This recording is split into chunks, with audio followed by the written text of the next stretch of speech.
Heyo, Valis here, and today we're going to be diving into the world of Xbox. From the Duke to the Kinect, and eventually games as a service, buckle up as we chronicle the highs and lows of Microsoft's Xbox. Let's start with the granddaddy of them all, the original Xbox. The year 2000. Britney Spears was topping the charts, and frosted tips were somehow fashionable. But amongst the chaos, Microsoft, the PC king at the time, decided to drop a big old deuce on the existing gaming industry. The Xbox has arrived, armed with a processor so fast that it would make Sonic jealous. Oh, brother, this guy stinks! The OG Xbox shipped with an Intel Pentium 3 processor. That's right, custom NVIDIA graphics card, and brought us classic and iconic games along the likes of Halo, Fable, and my personal favorite, Oddworld Munch's Odyssey, the first of its kind. It also came loaded with a built-in hard drive, making it the Hugh Hefner of consoles at the time. It had room for all your game libraries, your music, and even some of that questionable content. But wait, there's more! Even with all that, the first thing anyone noticed right off the bat, besides the size of the console itself, was the monstrosity that was the Duke controller. Man, remember trying to hold a football or basketball as a kid and struggling to get the damn thing to fit in your hand? Well, that's exactly how it felt for 10-year-old Valis trying to play this thing back in the day. I mean, this controller was sending a message. This isn't some PlayStation or Dreamcast. No, this is the fucking Xbox. Fast forward to 2005, and Microsoft decided to enter the fashion world and delivers what I would argue is the best looking console ever conceived. Wanna fight about it? With its sleek curves and polished exterior, I'm of course talking about the Xbox 360. Why was it called the 360? Who knows? Didn't matter. This thing was gorgeous. Yes, beautiful. The Xbox 360 was all about bringing people together, starting with their jump-in advertising campaign to the explosion and heavy integration of Xbox Live. Everyone was invited to the party this time around. And although the Xbox Live technically debuted with the OG system, the technological advancements allowed the 360 to take this to a whole nother level. And through the introduction of achievements, you could finally feel like you've done something meaningful with your life. Or maybe that's just me. Microsoft wanted gamers to have the time of their lives, so they designed a console that could do it all. Albeit within the technical and financial constraints of 2005, that is. This was the generation of high definition, and the 360 was meant for it right out of the box. But while Sony opted for the HDMI port early on, Microsoft was still clinging on to their component cables like a Toxic X, and didn't make the switch to HDMI just yet, although they would eventually ditch the component cables with their S&E models. You know, it's funny to think about the things that screamed next gen to me at the time, because while yes, the shiny new HD graphics were a marvel to gawk at and had me gushing harder than Leonardo DiCaprio at a college bar, I was just as impressed by the fact that I could turn on my console while still laying in bed with a wireless controller. Now that, ladies and gentlemen, was true next gen gaming. The Xbox 360 marked a significant leap forward in technology, as it featured a triple-core IBM-designed Xenon as its CPU, try saying that 3 times fast, and a custom ATI-designed graphics card with a whopping 512 megabytes of RAM. That last bit being a bit of a funny story, as the console was originally only supposed to launch with 256 megabytes. This was in order to help keep the cost down. However, after a meeting with Epic Games, where Microsoft was showing off the new capabilities of their upcoming console, the developer on the upcoming Gears of War title, which would eventually become a system seller, told Microsoft that 256 wasn't going to be enough and they were going to have to bite the bullet and have 512. After a lengthy back and forth, Epic was able to convince Microsoft 512 was the right way to go, to which the CFO of Microsoft allegedly called Epic's EVP and said, "Congratulations, you cost me $1 billion." To which Epic replied, "Yeah, we just did a huge favor for over 1 billion gamers." God, what happened? And speaking of Epic and Gears of War, the Xbox 360 also gifted us with gems such as Halo 3, Crackdown, and Mass Effect. And let's not forget about the Kinect. Oh, God. This bad boy turned your living room into a virtual playground. You were jumping, ducking, and flailing around like an absolute buffoon. All the while, your Xbox was sending Microsoft all that precious data on those late-night meditation sessions. We didn't listen! But seriously, while the 360 could never match the Wii in terms of raw sales figures, it was still the place to game online. Every Tom, Dick, and Harry was gaming on 360 back in those days. Take it from me, I had the privilege of owning all 3 consoles at the time, and while I did appreciate each one for what they were, the Wii was A, vastly underpowered, and B, harder to find than the Ark of the Covenant, and no one else I knew was willing to drop $600 on a PS3. Hell, in 2006, that was the luxury most couldn't justify, let alone even afford. So for most gamers like myself, if you were on a budget and wanted to play the newest games online with your friends, well, 360 was kind of your only option. So at this point, Microsoft has cemented themselves as top dog of the hardcore gaming market. Brands seemed to be an unstoppable beast, and everyone was anxiously waiting to have Xbox absolutely blow their minds with their next iteration of the system. Microsoft had big plans for the Xbox One. It represented a significant shift, but not in the way that most gamers were hoping. They wanted the console to be your one-stop shop for entertainment. They wanted to seduce your living room with their console prowess. It had voice commands that can make your TV swoon. You just had to say the magic words and boom, the TV was under your control. Or Aaron Paul's if this commercial happened to be playing in the background. After the role of a lifetime, I've been busy. Xbox on. I look forward to my downtime. So while the Xbox One aimed to be an all-in-one entertainment system, integrating gaming, media, streaming, and TV features, the problem there was a bit more focus on the media and TV side of things and not so much on the gaming side of things. Television, TV.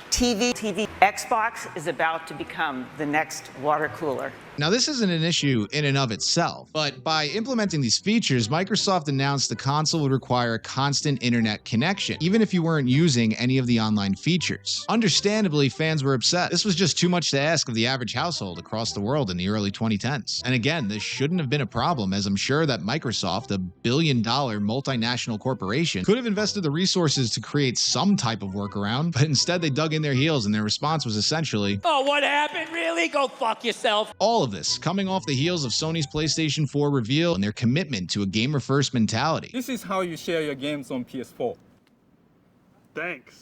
Oh yeah, and did I mention with the Xbox One, Microsoft actually wanted to lock your games to one specific console, which meant that if you wanted to lend a game to your buddy, well, too fucking bad. Flopping harder than a washed-up sea bass, and this, in my opinion, was actually a very smart move. Microsoft tried to make up for these shortcomings by focusing more of their business strategy towards backward compatibility and game preservation. Yeah, that's money talk right there. Because of this renewed focus on backward compatibility, a lot of people describe the Xbox One as a time machine. But really, I think it's described that way because it was stuck in purgatory. Oh, brother, this guy stinks! But to be fair, this thing was a multitasking powerhouse. Not only could you play games, but you could also binge watch your favorite shows and argue with your friends about all kinds of stupid shit. All possible due to the new and improved Kinect. Sure, it was as accurate as a blindfolded archer, but it had good intentions. Now, you heard me gush about the Xbox 360's design, and I gotta be honest, compared to its predecessor, this thing was not very visually appealing. This VCR was powered by an AMD Jaguar accelerated processing unit and supported a custom AMD GPU capable of providing an estimated peak power of 1.31 teraflops. Sounds sexy. Indeed. It also came packed with 8 gigabytes of RAM, but only 5 gigabytes would be dedicated to gaming, as the remaining 3 would be utilized for all those fancy schmancy TV capabilities. Geez, what is it with Microsoft always wanting to skimp out on their RAM? The Xbox One remains a sore spot for Microsoft to this day, with head of Xbox Phil Spencer recently even going as far to say that Xbox lost that generation. And that was a very important generation because it set the foundation for the building blocks that make up the current console ecosystems today. And what this means is the exact reason that I don't have a PlayStation 5. It's because I purchased all my games on Xbox One. Everything I own is in that ecosystem, and a lot of other people are in a similar boat. If I wanted to play most of those games again, aside from the exclusives, then I would have to pay twice just to play that same game on a different console. This is pretty f***ed up right here. But surely things could only go up from here, right? I was pumped for Xbox's follow-up to the Xbox One. Phil Spencer was out there on the campaign trail like a goddamn presidential candidate. I mean, they were really hyping this thing up with taglines like the most powerful console ever, you know, stuff like that. But man, coming off the heels of the Xbox One, when I first heard this naming convention, I'm not gonna lie, I got some serious Wii U shell shock. But production and shipping delays aside, when you finally got to experience the console, thankfully the good outweighed the bad this time around. You see, Microsoft made a key business decision when they released the Xbox One X variant, in that moving forward they declared that all Xbox games will be compatible with all Xbox consoles, meaning that any Xbox One game would work on the One X and vice versa, with the difference being the scale of quality depending on the machine being used, which is basically how games work on a PC. The same games will work on higher end and lower tier machines, with the difference being the scale of quality, whether that's in terms of frame rate, resolution, graphics, or what have you. And they decided to carry on this philosophy with the current generation, for the first time in history, simultaneously releasing two versions of the console, the higher tier Series X and the more affordable but lower tier Series S, with the promise being that no matter what console consumers choose, they'll still be able to experience all that Xbox has to offer, thanks to their smart delivery system, which automatically optimizes the game for the hardware that it's running on. So Microsoft's current flagship console, the Xbox Series X and S, was launched in November 2020. Both boxes boast significant hardware advancements, including advanced graphics capabilities, ultra-fast load times, and enough processing power to cook a 5-course meal. Looking at the Series X in particular, this monolithic refrigerator supports gaming at 4K resolution up to 120 frames per second, and introduced features like Quick Resume, which allowed players to switch between multiple games seamlessly. A lot of people argue that by not committing to a single console, that Microsoft is holding this generation back a bit due to the perceived limits of the Series S. But I don't think that's necessarily the case. And the basis of this argument is rooted in the idea that games need to run decent enough on it, even though it's less powerful than its counterparts. Now, sure, it's not as powerful as a Series X or a PS5, but to counter that argument, if Xbox's whole shtick is that the games automatically scale based on the hardware and that the hardware is optimized for the delivery, then this shouldn't be an issue. However, problems might arise if third-party developers can't or don't want to develop their games that way. So to find out for sure, we reached out to EA executives to comment on these claims and received this response. Well, fuck 'em, and fuck you too. Right. So, as previously mentioned, since companies can't churn out solid games like they used to, as nowadays a AAA title costs as much as a goddamn Marvel movie, Microsoft built upon their strategy of placing a heavy emphasis on backwards compatibility, allowing players to enjoy a wide range of games from Xbox One, 360, and even the original Xbox, all running at their peak performance, with some even getting the upscale treatment. Are you done? Nope. They also upped the ante by surprisingly pulling off the execution of Game Pass, which, in my opinion, is the first successful games-as-a-service model brought to a mass market, and Microsoft's true long-term investment. Because credit where credit is due, I personally love Game Pass. It's a robust service, it offers day-one downloads of all Xbox first-party games, it has EA Play, it has a plethora of other games and indie games available for download. Yeah, sure, it could use a bit more variety in the games being offered, but for what you're paying, this is a casual gamer's dream come true. And the smartest move, in my opinion, was to offer this as a bundle with your Xbox Live subscription, which, remember, is required to play Xbox games online in the first place. So, although not for everyone, this is actually an extremely enticing offer for most of the holistic gaming market, given that new games can cost upwards of $70, and as crazy as this may sound, most casual players only spend a few hours a week playing games. So, I would definitely make the argument that Xbox would be in a totally different position today if it weren't for their Game Pass service. But all in all, I think most Xbox consumers can agree that this generation is certainly a step up from the Xbone. And with true next-gen games finally starting to creep their way into the market, I'm excited to see how the Xbox Series consoles hold up.